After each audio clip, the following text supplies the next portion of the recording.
Dalam sunyi malam di kota Mekah, Sufyan Ats-Tsauri menyaksikan sebuah kisah yang membekas dalam ruang hatinya. Seorang pria sederhana, tanpa gemerlap dunia, namun penuh kekayaan spiritual, mengajarkan arti pengabdian yang hakiki di Masjidil Haram. Namun, ketika ajal menjemputnya, si pria ahli ibadah itu hanya memohon satu hal kepada Sufyan, yaitu agar tidak ditinggalkan sendirian dalam kesunyian kubur malam itu. Dari wawasan spiritualnya yang mendalam, Sufyan merasakan panggilan Tuhan yang menuntunnya pada sebuah pengalaman luar biasa, di antara tidur dan terjaga, yang mengubah pandangannya tentang arti sejati dari ibadah. Inilah kisah tentang ketulusan, kesetiaan, dan pengalaman spiritual yang menggetarkan jiwa.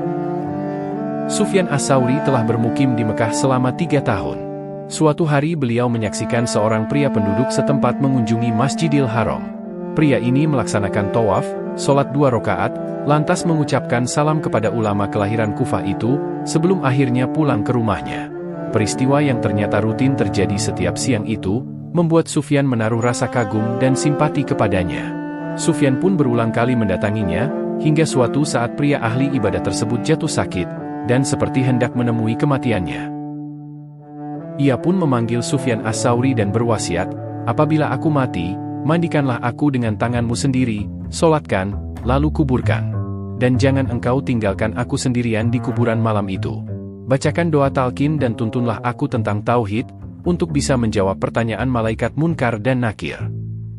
Sufyan Ats-Tsauri yang bernama lengkap Sufyan bin Said bin Masruq bin Habib bin Rofi, bin Abdillah, dikenal tak hanya sebagai ulama yang berpengetahuan sangat luas, tetapi juga dikenal sebagai pribadi yang warok, zuhud, dan teguh dalam memegang janji.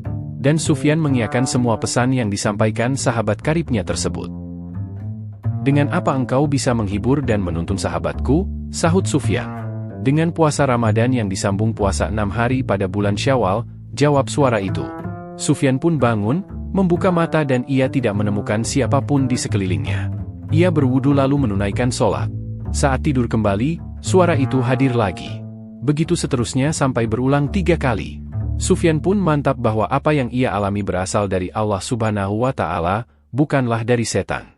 Ia lantas meninggalkan kuburan pria ahli ibadah tersebut dengan tenang dan berdoa, Allahumma wafikni li syamid zalik, bimanika wa karomika, amin, yang artinya, ya Allah, berikanlah aku taufik untuk menjalankan puasa itu atas anugerah dan kemuliaan-Mu. Amin. Dari kisah Sufyan Ats-Tsauri, kita belajar bahwa kadang-kadang, di balik wajah-wajah sederhana, tersimpan kearifan dan kebenaran yang dalam.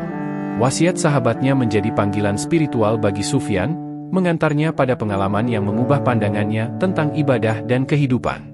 Dengan keteguhan hati dan kesetiaan pada janji, Sufyan mengabdi pada sahabatnya hingga akhir hayatnya, memperoleh pengalaman spiritual yang membukakan pintu kebenaran yang hakiki. Dalam kesunyian malam, ia dipanggil oleh suara ilahi, mengingatkannya akan kekuatan puasa Ramadan dan 6 hari Syawal. Dari kisah ini, kita diajarkan bahwa ibadah yang lurus dan ikhlas adalah kunci untuk mendapatkan petunjuk dan rahmat dari Allah Subhanahu wa Ta'ala.